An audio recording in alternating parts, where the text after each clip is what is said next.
Hoje fui visitar Edu Ribeiro, um amigo de longa data e um baterista impressionante. Falamos um pouco sobre educação, carreira, internet e muito mais. Espero que gostem do papo. Primeiro eu queria agradecer, né, Edu, você abriu um espacinho. Já começou? Não tem na sua agenda. Na sua agenda. A gente tá o quê? Uns 2-3 meses conversando, né? Tá uns 2-3 meses conversando, mas hoje... Não. Por isso que eu tô agradecendo. Eu que agradeço, acho muito legal. Agradeço você ter vindo, me convidar para participar da conversa, é uma honra pra mim. E a gente se reencontra. É uma oportunidade também. Isso que eu acho legal também, que eu tenho ido na casa das pessoas, ou na casa, né, enfim, no espaço, você tem o seu espaço aqui. Porque aí é diferente de você ter uma conversa num lugar, sei lá, neutro, fica mais... Ninguém vai passar aqui para mudar o nosso assunto, a gente vai conseguir desenvolver um pouquinho mais. E também falar um pouco de coisas que, assim, porque as coisas técnicas, por exemplo, você tem o seu trabalho online, tem um monte de vídeo, muitas coisas de bateria assim mais específicas, sabe? Técnicas de coordenação, não sei o quê. Mas eu sinto falta de conversar com as pessoas sobre a coisa mais da vivência do músico mesmo, ou das dificuldades, ou das escolhas, né? Porque cada um tem uma história muito diferente, né? Que é muito legal. Exatamente, é diferente para todo mundo. Aí eu fiquei pensando assim, eu imagino as coisas que eu vou perguntar, mas eu não... Não tem um script. Né? E eu acho isso mais legal, porque às vezes a conversa vai indo para um lado que eu não esperava e que pode ser... É igual música. E aí eu só comecei a lembrar de quando eu conheci você na Unicamp, que eu lembro que você era uma turma antes da minha, né? Uhum. E aí eu lembro de estar passando no corredor lá da sala, tinha uma sala de ensaio, e você estava tocando com, acho que o Pedro e o Nonato. É possível. Tocando uma música do Michel Camilo, aquela Suite Sandrine. Era o Augusto, o baixista. Era Augusto. É verdade. Cometi uma... E eu amava aquele disco, né? Tipo, que era um vinil que eu tinha, que era o Michel Camilo, acho que era um lado era com o Echo e depois o Joel Rosenblatt, né? Como é o nome do baixista? O Anthony Jackson, né? Não, é o Ed Gomes. Com o Echo com o Echo é o Ed Gomes. E com acho que era o... Bom, não sei com quem é que eu vi o Michel Camilo tocando outro dia com o Anthony Jackson, estou fazendo confusão. Aquele disco é o Ed Gomes, não sei quem toca com o outro. Mas as um lado eu não sabia que era assim. E aí eu falei, que isso? Aquilo era muito legal. Não, e você arrebentando, tocando uma música que eu só ouvia e nem imaginava como é que tocava aquilo. Assim, era um samba super rápido e fraseado todo junto com a melodia, não sei o quê. Daí eu fiquei pensando, será que isso já não era? Porque no fim você acabou tendo uma história de tocar muito com trio, né? Assim, o trio corrente é mais ou menos a mesma formação. É a mesma formação. Mais ou menos porque são outras pessoas. São outras pessoas, mas a formação é a mesma. Exatamente. Não, se isso já não era um pouco de uma coisa que... Já estava achando estava à vontade com alguma coisa ali desde aquela época. Engraçado pensar nisso, né? Já podia, de repente já era um embrião de uma coisa que veio a ser, né? Porque você também tem muita experiência de tocar com trio, né? Com vários trios, né? Também. Eu gosto de tocar com trio. Gosto de todas as formações, assim, mas com trio eu toco bastante. Sabe, você está falando isso agora? Foi uma coisa que eu nunca pensei, assim, do que você está falando, né? De aquela época já ser um embrião, mas eu acho que para você deve ter sido assim também. Aquele momento que eu cheguei lá, eu acho que eu nunca tinha tocado com pianista nessa formação. Sei. Por quê? Porque eu tocava baile com meu pai em Florianópolis, com os meus irmãos. A gente tinha grupo de rock, aí eu comecei a ter grupo instrumental, mas sempre com guitarrista. Sei. Sempre com guitarrista. Não tinha um pianista que eu sentasse e falasse, vamos tocar. E eu me lembro, tinha alguns instrumentos que eu queria que isso acontecesse. O grupo que eu tinha lá era um guitarrista, que era o Juliano, era o Felipe de saxofone, meu irmão tocava baixo, foi mudando baixista e eu tocava bateria. Quarteto. A gente tocava música instrumental anos 80, né? Som da gente, né? Aliás, aqui do lado. Acabei de encontrar o pessoal aqui. Mas era o som da gente, então quem gravava lá? A Turma, a Cama de Gato, o Léo Gandeman, acho que o Hermeto era do som da gente também, mas Zona Azul era também. outro, o Hermeto era muito diferente do que tinha naqueles anos 80 ali, né? Era uma coisa... E a gente tocava um pouco dessas coisas, que era meio pop, meio parecido com o que tocava no rádio, o MPB era muito forte, assim, né? A gente tocava baile, era acostumado com essa coisa de cover, então fazia um pouco de cover disso. Então, e fora isso, eu tinha uns discos que eu gostava muito de ouvir, tipo aquele Chet Baker Sings. Eu tinha aquele vinil em casa, não sei por que eu tinha aquilo. Eu acho que era minha mãe que trabalhava na rádio que tinha aquele disco. Meu pai um dia me deu aquele para aprender a tocar de vassoura. O que mais me chamou a atenção é que tinha coisa de improvisar em cima do chorus, né? Que essa música desses anos 80 não tinha tanto, né? Um tema, não improvisava-se muito em cima do tema. Já tinha aquelas coisas de um especialzinho, né? Uma forma para improvisar, né? Uma harmonia diferente. Só pra... eu acho que a música brasileira mesmo, se você for pegar até o choro, ela não é uma música de formato standard para você improvisar. Isso eu vejo quando a gente vai pegar qualquer músico americano que vem para tocar música brasileira, que está acostumado a improvisar em cima daquelas formas standard. A gente está falando de um músico de uma geração anterior. Eu estou falando basicamente do Paquito de Rivera, que foi onde eu vi isso claramente. Sim. E ele sempre ficava incomodado com as formas de choro, que sempre tinham 2 compassos a mais, não eram 8, eram 10, não eram 16, eram 14. Sim. Né? E não é um ABA, é um ABB, volta o A e vai o C, é uma forma difícil de você improvisar. Sim. Geralmente a música onde as pessoas começam a improvisar, a história do jazz, do standard, é aquela forma, ou blues, ou um ABA, uma forma que você sabe, mesmo sem conhecer tanto a melodia da música, você consegue contar uma história por cima daquela estrutura, né? Então esse disco do Chet Baker tinha isso, tinha essas estruturas bem claras de standard. E eu me lembro que eu ouvi aquilo, me lembro de ouvindo aquilo, era para aprender a tocar de vassoura, para tocar nos bailes de debutante, quando as meninas iam descendo lá, a gente fazia o que a gente chamava de plim-plim, que a gente tocava esses standards, tipo Autumn Leaves, All the Things Vai, só que ninguém improvisava, era só o tema. Sim. A gente ficava tocando aquilo e o cara ficava falando, fulana de tal, é filha de quem? Aí descia, a menina, a gente pira... Mas eu precisava aprender aquelas levadas de vassoura, assim. Sim. E aí me chamou a atenção que ali eles tocavam um tema e improvisavam. Chet Baker tocava, cantava e achava lindo aquela coisa de improvisar em cima de um tema, né? E isso foi uma coisa que eu só fui vivenciar mesmo quando eu cheguei em Campinas. Quando eu encontrei algumas pessoas que pensavam do mesmo jeito, que queriam fazer a mesma coisa, né? E foi a primeira vez que eu me encontrei com um pianista que a gente pudesse fazer aquilo. Eu lembro que na minha turma entraram o Pedro, que eu tocava bastante, o Juliano Beccari. O Pedro, eu encontro o Pedro ainda às vezes em Vitória, tem Vitória. Sim. O Juliano está na França, né? Tá. E eram os 2 que entraram, acho que não tinha entrado outro pianista. Era mais ou menos isso. Né, O Thiago era de uma turma antes, depois eu fui fazendo mais amizade com o Thiago. Eu acho que é a pessoa da Unicamp que eu mais toco hoje em dia, toda a minha carreira profissional, é com o Thiago, que era um ano antes de mim. Mas naquela época, e o Pedro queria muito tocar. Tava com essa... Pedro queria muito, então a gente se encontrava lá. Eu não morava perto do Unicamp, eu morava no centro, mas eu ia para o Unicamp cedo e ficava o dia inteiro. Então quando chegava às 5 horas da tarde, o Pedro, que morava na Vila São João, ele chegava lá e a gente ficava tocando a noite inteira. Assim. E foi ele que me apresentou a Suite Sandrine, né? Suite Sandrine, parte 1, né? E foi me apresentando um monte de coisa. Eu me lembro que a gente juntava, às vezes tocava só piano e bateria. Que legal. E aí o Augusto, que hoje é médico, o Augusto não continua na profissão.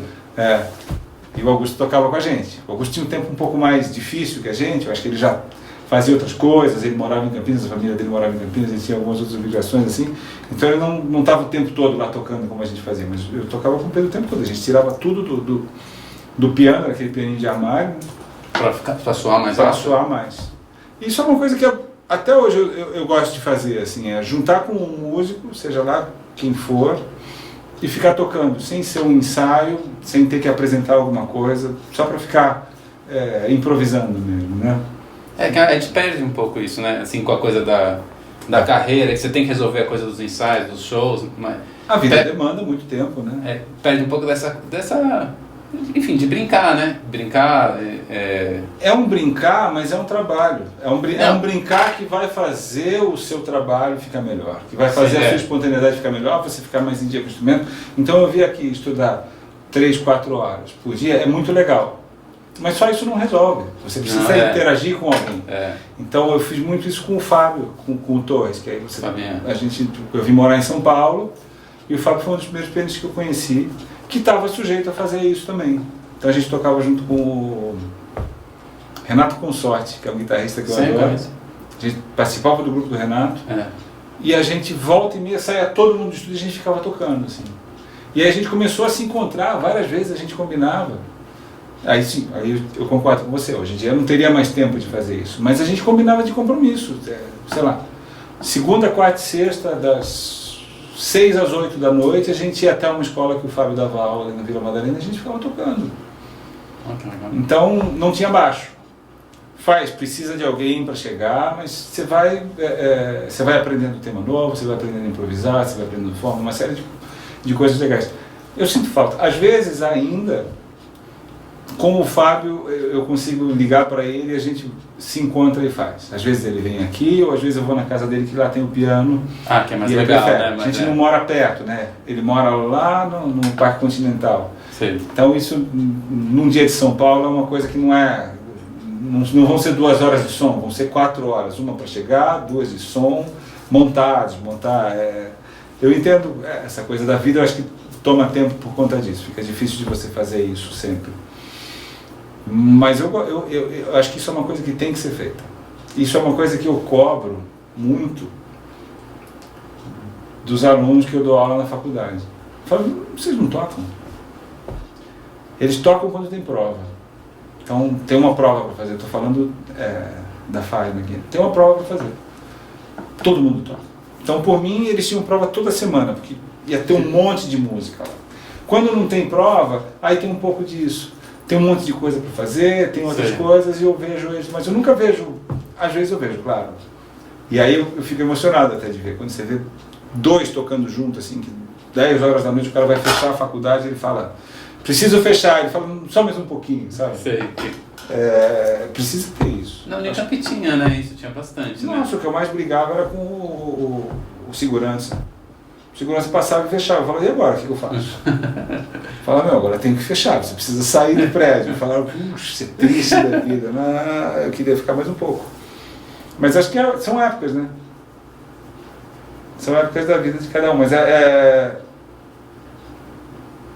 naquela época, uma coisa que ficou muito clara para mim é o tanto que eu gostava da música instrumental. Eu nunca tinha vivenciado aquilo tanto. Sim, pelo fato de ter tido essa coisa do bar. Ali foi na Unicamp que a gente depois, não com esse trio do Pedro, que a gente fez algumas coisas, assim. A gente começou a trabalhar um pouco, tocando em bar, assim, né? Muito amador, né? Eu tocava muito alto, fui despedido no bar onde a gente tocava. O cara falou, não pode vir todo mundo, mas o baterista não vem mais, toca muito forte.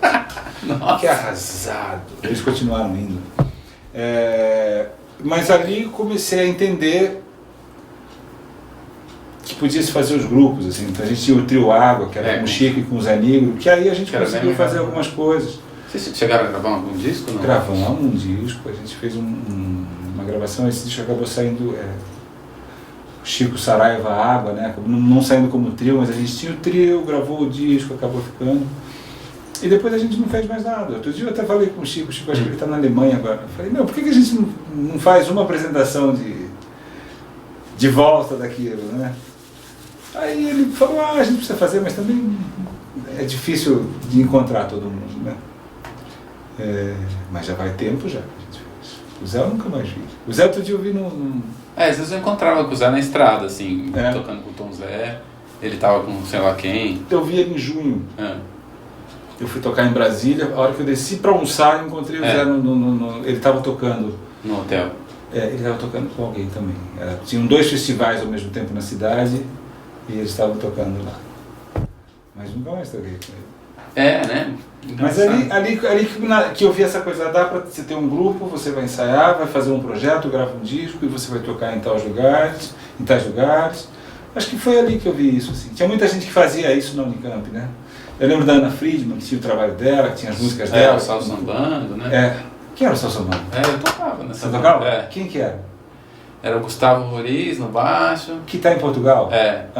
Quem mais que tinha? Tinha o Trevor Extra, aquele que tocava Nossa, que tocava cello. Quem mais? Tinha alguém de flauta, agora eu não vou lembrar. Era legal isso. Era legal. Porque as pessoas se mexiam, né? Então acho que isso é um pouco de sorte do ambiente também, de você estar ao mesmo tempo com as pessoas que querem fazer a mesma coisa. Agora, isso foi uma coisa que você falou, é verdade. Talvez ali tenha entendido o que eu queria. Porque quando eu vim de Florianópolis para São Paulo para estudar, a minha grande vontade, na verdade, era de ser sideman. Sei. De tocar com artista grande, Sei. de Não viajar. sabia disso. Até fiz isso um pouco, faço ainda, gente, faz parte da nossa profissão, né? Faço, gosto de fazer, mas nunca vivi disso, sabe? Sei. Sempre quis ter os meus projetos paralelos, assim, fazer as minhas coisas, sempre fiquei um pouco inquieto quando eu via que estava vivendo de sideman. Porque também, sei lá, o artista resolve mudar de banda. Ele tem todo o direito.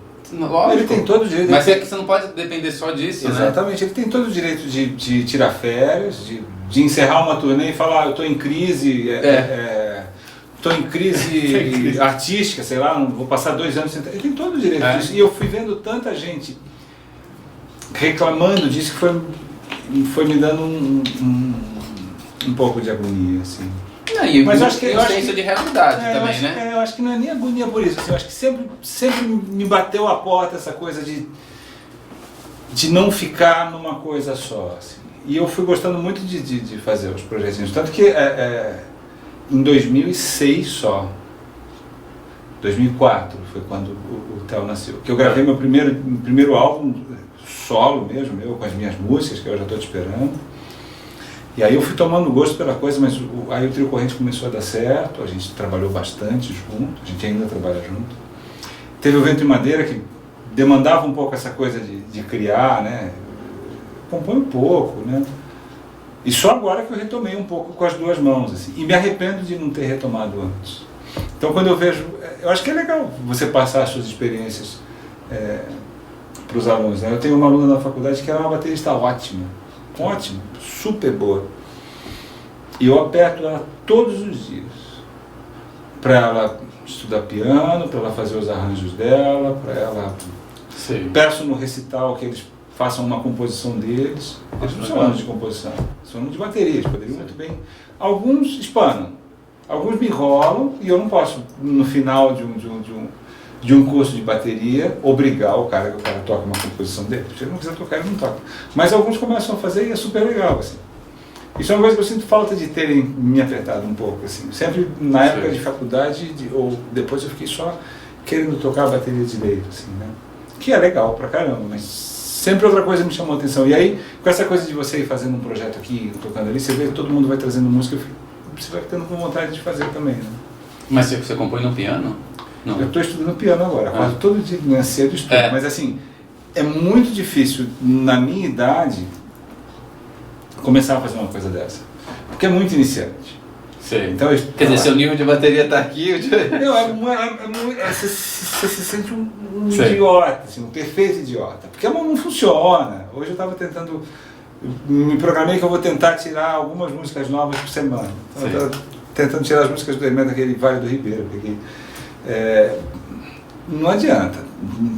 Você conhece a música, você sabe para onde ela vai, mas a mão não funciona tão bem. Mas eu gosto de estudar. Mas eu geralmente assim, componho no violão. Violão é um instrumento que eu toco desde de criança. Assim. Nunca estudei violão a fundo. Cheguei a estudar um pouco com o Fernando Correia, cheguei a estudar um tempo. Me ajudou muito a entender as coisas para começar a compor. Assim. De harmonia? Assim, mas nunca...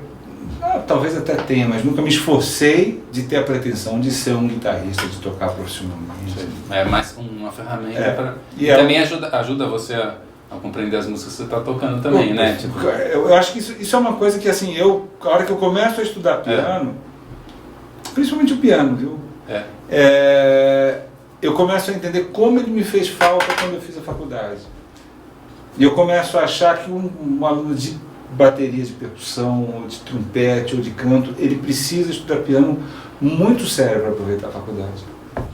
Lá tinha, né? Tinha um negócio que chama de piano instrumental, mas era mais uma coisa muito... Era um instrumento complementar, né? Que a gente fazia, era o gogô que dava aula. Eu me lembro que eu fiz com o gogô, acho que tinha outros professores. Eu não fiz com o gogô, não. Mas era superficial. era superficial. Mas já é alguma coisa, né? Já é alguma coisa. Na Santa Marcelina, como é que é? É obrigado a fazer, não? Tinha instrumento complementar obrigatório. Eu acho que agora não é mais obrigatório. Sei. Tá? Mas eu acho que tem que ter.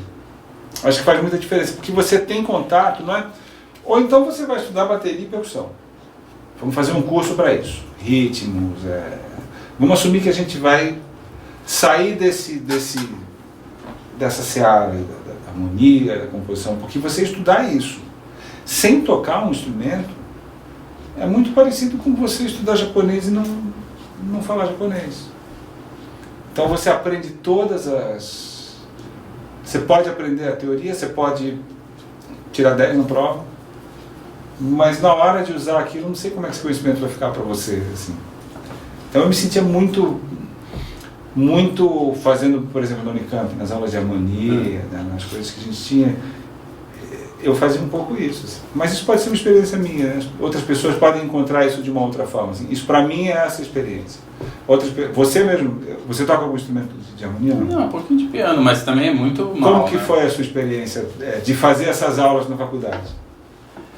Não, lá eu comecei a ter aula depois, quando eu saí da faculdade também. Fiz umas aulas na Companhia das Cordas, que eu dava aula, troquei aula, né? Tá. Mas foi muito difícil mesmo, porque é um universo totalmente à parte do que a gente tá... Não parece que é uma coisa que você faz de obrigação? Não, nem isso, assim, era mais pela minha dificuldade mesmo, né? Pois é, mas é uma coisa que ela tá ali, você estuda ela, mas ela não faz parte da sua vida, ela não entra. E a hora que você começa... entendi o que você tá falando. A hora que eu comecei a estudar um pouco de piano, eu falei, opa, é aquilo tudo que é tão mais fácil de entender, fazendo só estudar um pouco de violão, sei lá, a se aproximar de um outro jeito de um instrumento que precise daquilo. Então por isso que eu acho que vai ser muito mais fácil sempre para um guitarrista, um pianista, alguém que trabalhe com isso todos os dias ver isso. Porque a gente, no nosso dia a dia, se a gente só estudar bateria ou percussão, você não usa essas coisas. Você acaba não usando. Se você não for compor alguma coisa para você tocar, você pode ficar horas ali fazendo... E acho importante que tenha. Só acho que tinha que dar um jeito das pessoas conseguirem se aproximar do instrumento um pouquinho melhor, do outro instrumento um pouquinho melhor, para aproveitar isso. Esse instrumento aqui não dá muito pra gente fazer aquilo lá. Te leva para outros lugares. Né? Dá pra pensar melodicamente, mas não é a mesma coisa. Não é a né? mesma coisa. Não é a mesma coisa. Mas a compreensão, né, da música mesmo, né, de você ouvir a harmonia e saber onde está a música, ou mesmo cantar as melodias na cabeça, né? Acho que é uma coisa que você fala bastante sobre isso, né? Não separar, né? É. Eu acho que essa geração não vai ter mais. Esse tipo Posso de chamar você de Caco ou de Rogério? Tanto faz. Tanto faz. Vamos chamar de Caco. Tá bom. Eu acho que essa geração não vai ter mais. A nossa geração talvez tenha tido esse problema. Uma geração antes talvez tenha tido também. Um pouco mais. Mas hoje em dia as pessoas estão cada vez mais próximas, entendendo? Eu acho que a gente não vai ter mais... É engraçado isso, né? Porque eu tenho um filho de 15 anos. E está naquela idade que o que ele tem que fazer? Tem que fazer um vestibular, alguma coisa. E eu tenho visto isso, assim, as profissões... Como vão ser as profissões? Né? Ou o cara ele é um especialista fora da curva numa coisa, que esse não vai ter jeito, esse vai continuar existindo. Ou as pessoas estão cada vez sabendo mais de várias coisas. Então você pega os instrumentistas novos, eles não tocam guitarra. O cara toca guitarra, piano, trompete. Tá muito mais abrangente. Né?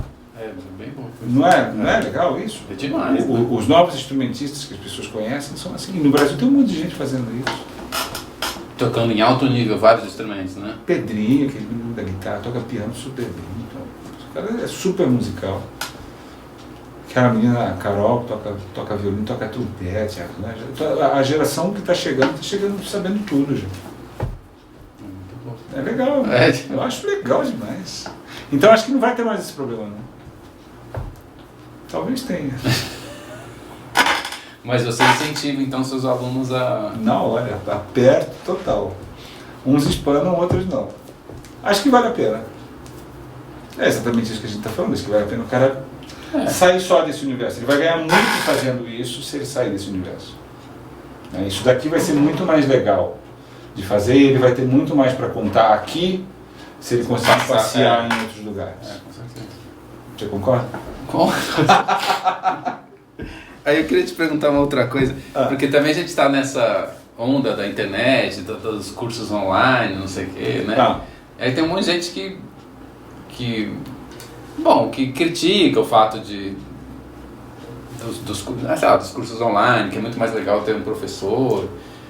Eu queria, se você pudesse falar um pouco sobre isso, porque você tem esses dois lados, né? Você dá aula na EMESP, na Santa Marcelina, mas você também tem um curso online. Como que você vê essa questão? Assim?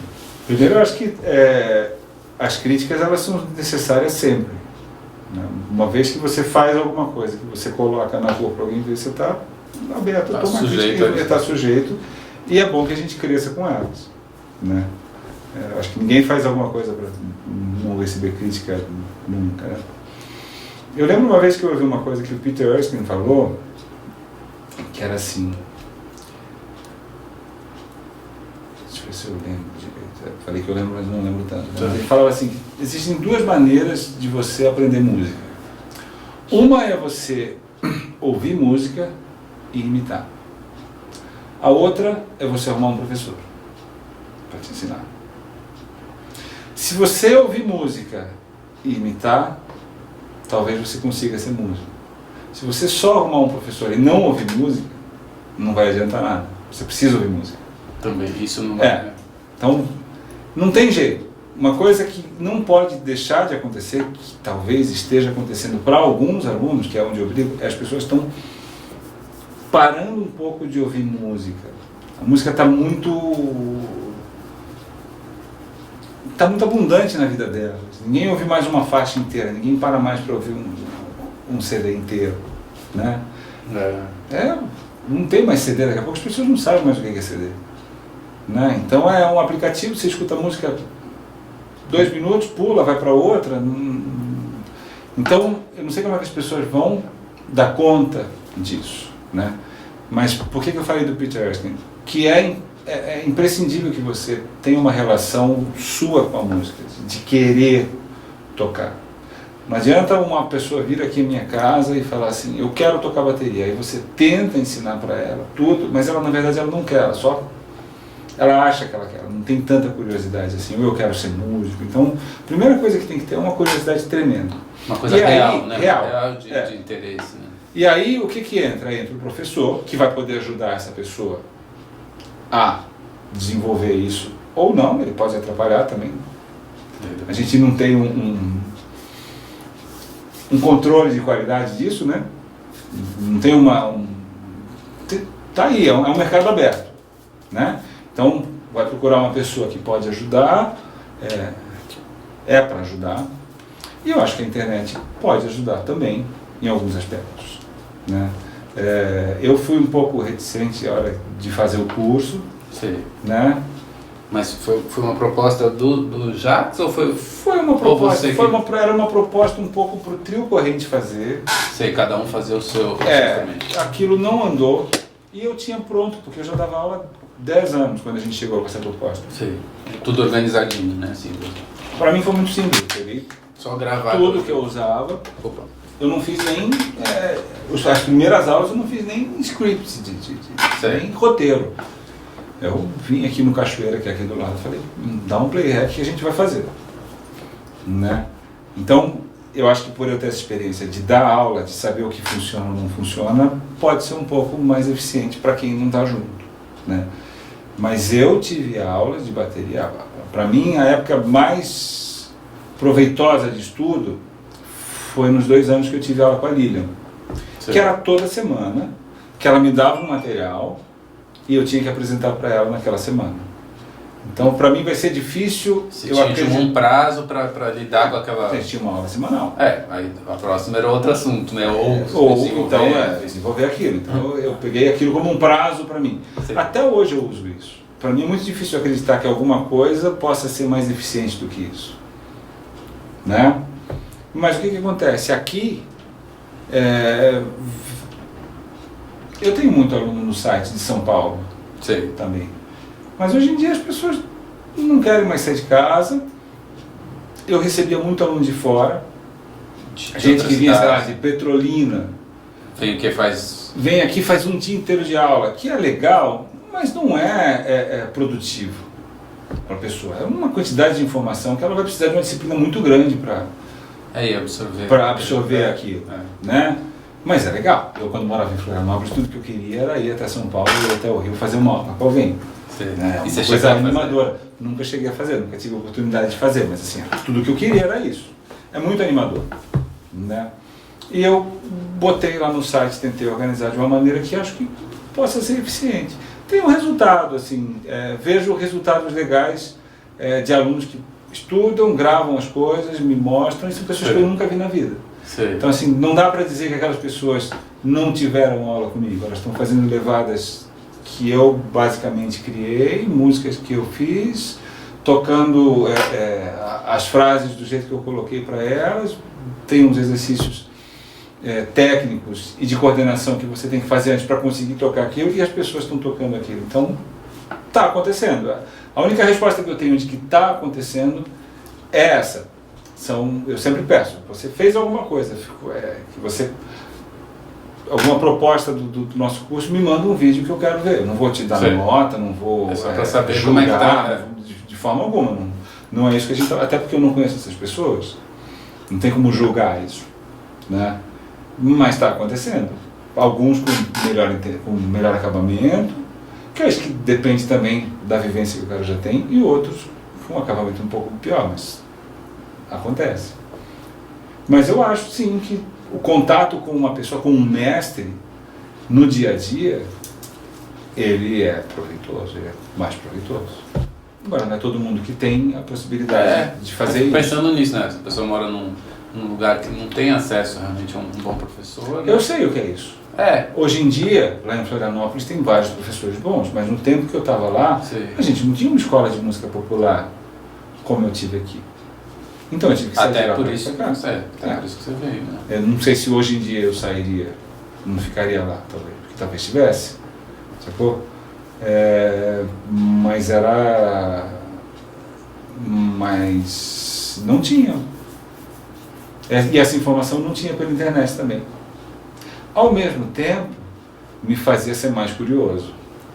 Você explorar mais as pequenas coisas que você tinha. Eu sabia que eu não tinha aquela retaguarda. O que eu tenho medo é porque esses medos são meus. Isso são coisas suas. Eu não posso falar de coisas suas, eu vou falar do claro, por mais que eu diga, a gente acha que a sociedade hoje em dia está fazendo, é a sua experiência que você vai colocar para fora. Então o meu questionamento é como que as pessoas vão lidar com esse tanto de informação que tem hoje em dia. E tem uma coisa que eu vejo um pouco que tem no tanto de informação, não é que eu vejo do outro, então eu vejo de mim. Sim. Eu gostava de 2 discos do Jacques DeJohnette, do Special Edition e do New Directions. Eu ouvia aqueles discos o dia inteiro. Aí você vai lá no Jacques DeJohnette no Apple Music, Jacques DeJohnette, tem todos ali. E eu não ouvi nenhum daqueles. Porque eles estão lá. A qualquer momento eu vou fazer isso. Eu acho que tem isso com os livros também. Eu vejo muito isso com a bibliografia. As pessoas vão lá, o cara desce na Teodoro Sampaio e compra todos os livros. Aí ele chega aqui depois de 3 anos e fala assim, vamos estudar isso daqui. Aí ele fala, eu tenho esse livro. Fala, então pega lá na página 34. Ele fala, o que tem lá? Eu falo, tem isso. Não, essa parte eu não vi. Eu falo, mas que parte que você viu? Não viu nada. Então tem muito isso. As pessoas têm na mão... Como se sentir seguras de que aquele material está ali. Está ali, a qualquer momento mas eu vou ver, mas não tem ninguém apertando ela para ver, entendeu? Acho que aí... Ou um interesse próprio. Então a internet faz isso. A internet joga para você o seu ritmo de trabalho. Agora, eu tenho um aluno na faculdade que quer ser baterista, que quer ser músico profissional.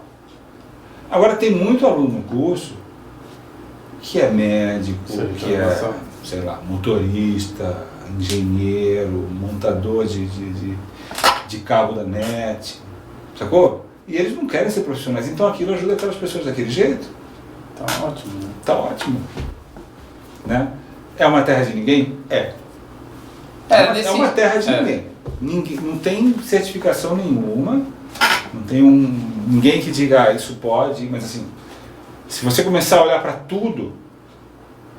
Esse dia eu fui no médico, na questão de saúde, a primeira coisa que eu fiz foi Google, Li e fiquei com o olho desse tamanho, desesperado. No outro dia, 1h da tarde, eu estava no médico, mas pelo amor de Deus, Dr. Google não.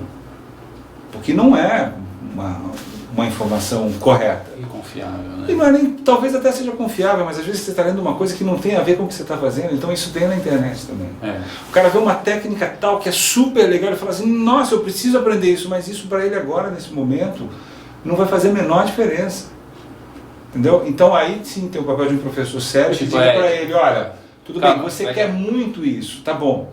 Um dia você pode ter, e se você quiser, até vá fazendo agora, mas isso é importante agora. Então, se você quer aquilo lá, tenha esse e tenha esse junto.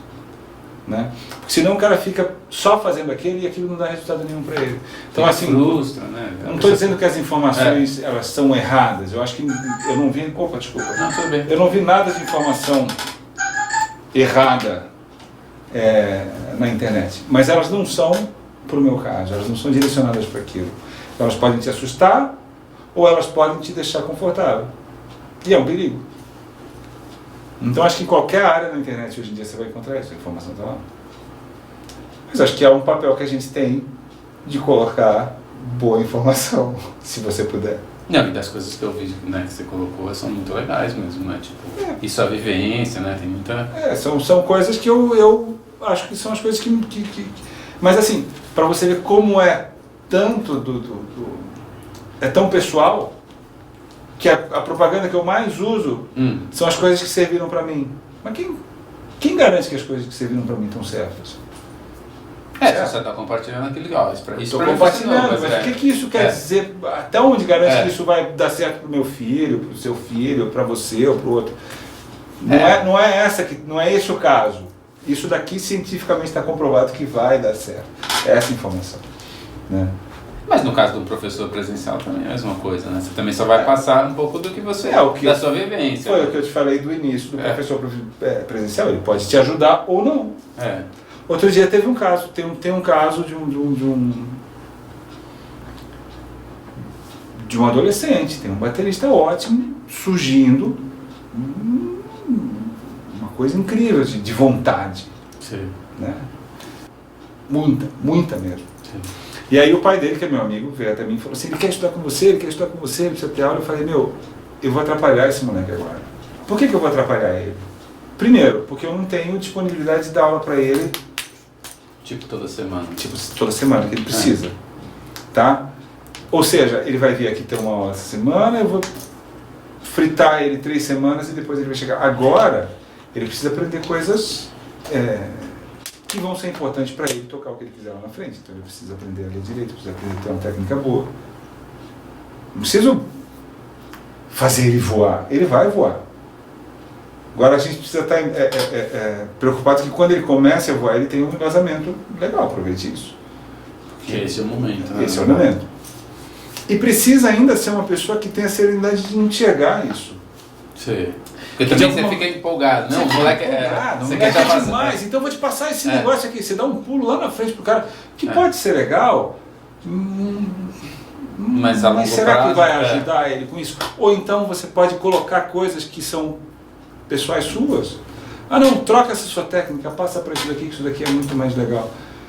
Então eu falei para ele, é um momento delicado para você, o que você vai fazer com isso. E aí, qual foi a decisão ainda? Eu dei o telefone da Lilian para ele, que foi minha professora, uma pessoa que eu sei que nisso é reta e direta. Você pode falar o que você quer, você quer tocar tal coisa, precisa tocar a bateria primeiro, precisa ter uma técnica boa, precisa ter uma leitura boa, pronto. Então se ele ficar um tempo estudando com ela e tiver isso, perfeito, só vai ajudar ele para a vida dele. E passei o nome de outras pessoas que eu acho que tem vão ajudar. Que vão ajudar, assim. E é sério isso. Eu acho muito sério. Porque é um talento, né? A pessoa realmente tem não é nem pelo talento, porque talento qualquer um pode ter. A gente não sabe as pessoas que têm talento, mas é pela vontade. Entendi. É muita vontade que ele tem. É o dia inteiro. É mais vontade do que qualquer professor que ele encontrar vai ter. Sim. Então tem que tomar cuidado para o professor não atrapalhar ele, entendeu? Entendi. É muita vontade, bicho. É impressionante isso. Tem que aproveitar, né? Ele tem ido lá nas coisas da Vera, né? Não, é muito legal de ver essa molecada. E ele toca com o seu filho, né? tocam juntos, ele está tocando com todo mundo. Eu vi um vídeo dele tocando com o Arismar, o pessoal está chamando ele para tocar, com o Filó, o máximo. Mas assim, o que mais me emociona não é nem o fato do talento que ele tem, é a vontade. Sei. É o tesão que ele tem de acordar de manhã e ir atrás daquilo ali. Isso é uma coisa muito interessante. Isso eu acho emocionante. A vontade. É a curiosidade, assim. É isso. E já faz uns anos, né? Não é assim tão recente, né? 2, 3 anos, né? Que tá nesse. Acho que sim. E é legal também que o pai compra também, né? O tempo todo? Porque podia também, né, falar, não, É uma fase difícil, né? É uma fase difícil, é uma decisão difícil de... Porque também é muito novo, né? Assim, a idade escolar também. Isso, de alguma maneira, demanda um tempo da escola. Né? Que também é importante, né? É difícil a gente não atrapalhar, ajudar e não atrapalhar os filhos, né? Você vai dizer, o que ele tem que fazer? Ele tem que ir para a escola, ele tem que estudar. Agora o que ele tem que fazer é fazer bem isso daqui. Mas eles se ajustam, bicho. Daí só mais uma coisa que eu queria perguntar. Não, porque a gente falou bastante dessa coisa do estudo e tudo. E como... Porque você tem essa vida de viajar, de fazer shows, gravar, não sei o quê. Como que você consegue juntar essas duas coisas, né? Porque deve ser difícil, né? Eu falo pra você que eu não tenho tempo livre, assim. Nenhum. Não, eu vi, porque a gente ficou 3 vezes para conseguir, né, marcar. Assim, eu tenho sorte de conseguir, eu sou muito organizado com isso. Sim. Então eu vou pegando minha agenda um pouco antes e quando eu preciso me ausentar, que eu realmente preciso me ausentar da faculdade. Você avisa com antecedência? Eu aviso, ou antecipo as aulas, ou coloco um professor substituto da escola. Sim. E para eles que são funcione. assim, em relação a isso? Mais ou Eu menos? acho que aí você tem que pesar.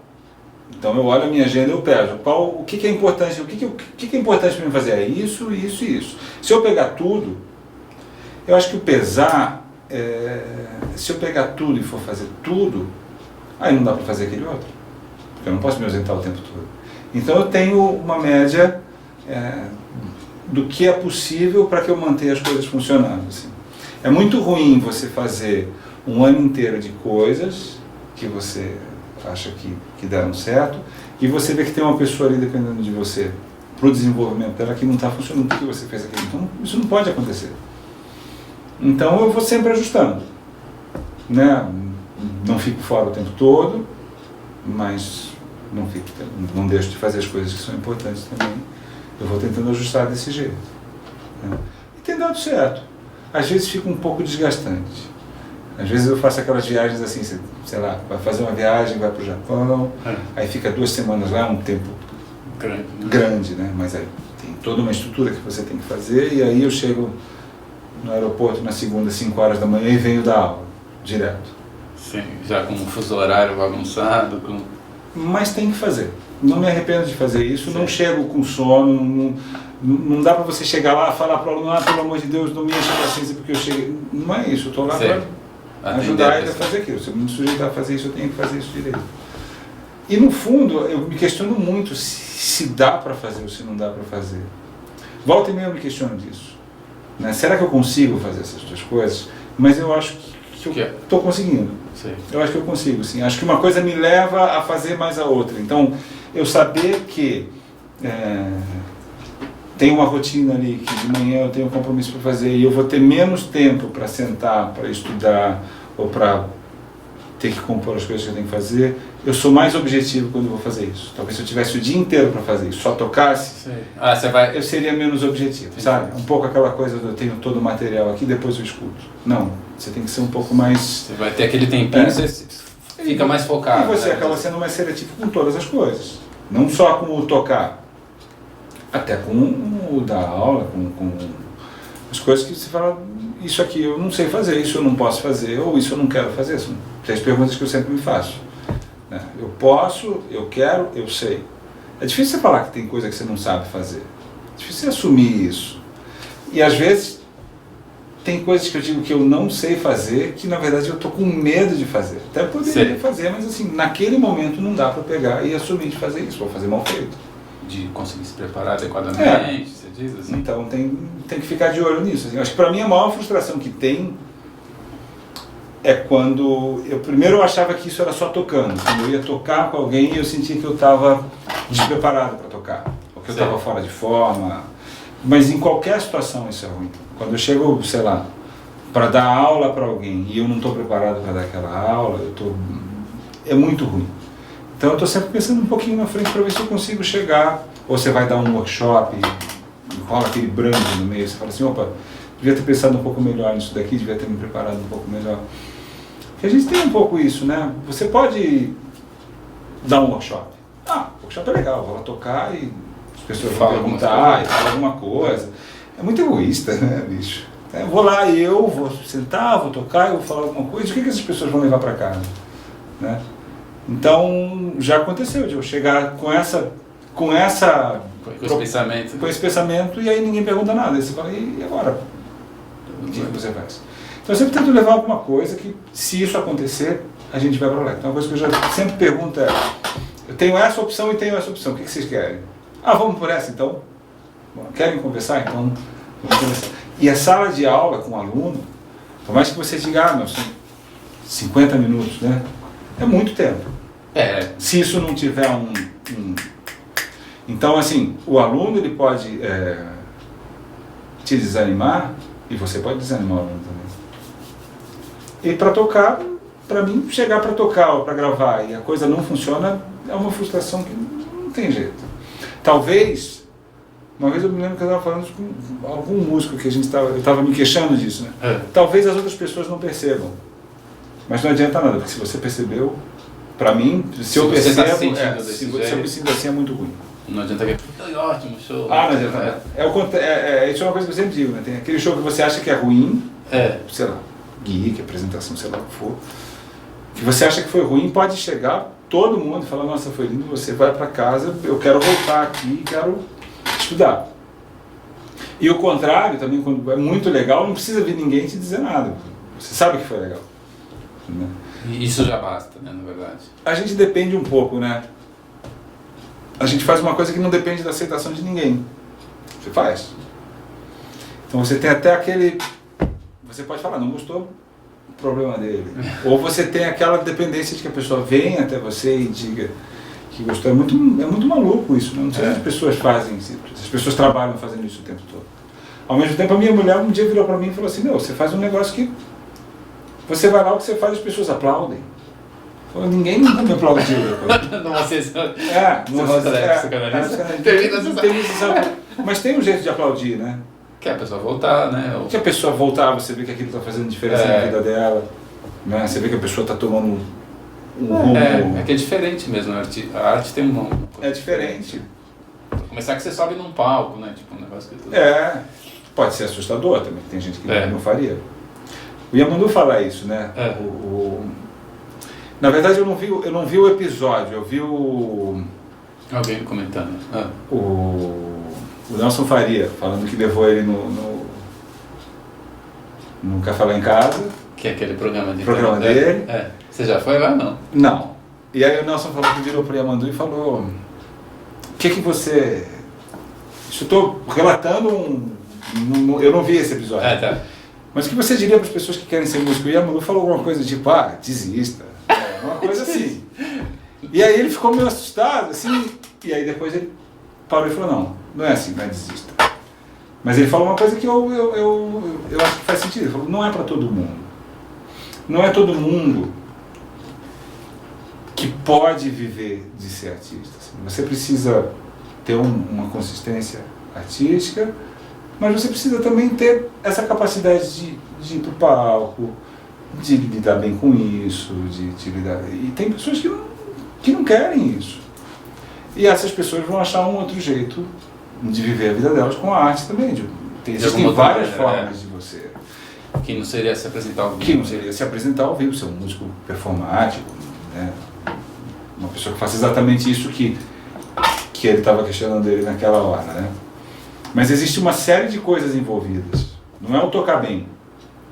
É uma parte. É eu tocar bem, é eu conseguir lidar bem com a plateia, conseguir fazer com que as pessoas queiram voltar a te ouvir. Não é tocar, você pode tocar muito, mas a hora que você acaba, as pessoas que estão ali, elas têm que voltar para casa mais felizes e têm que falar para as outras pessoas que elas têm que ir lá te assistir, que elas querem voltar a ver você tocar de novo, não querem dizer, tudo bem, não me disse nada.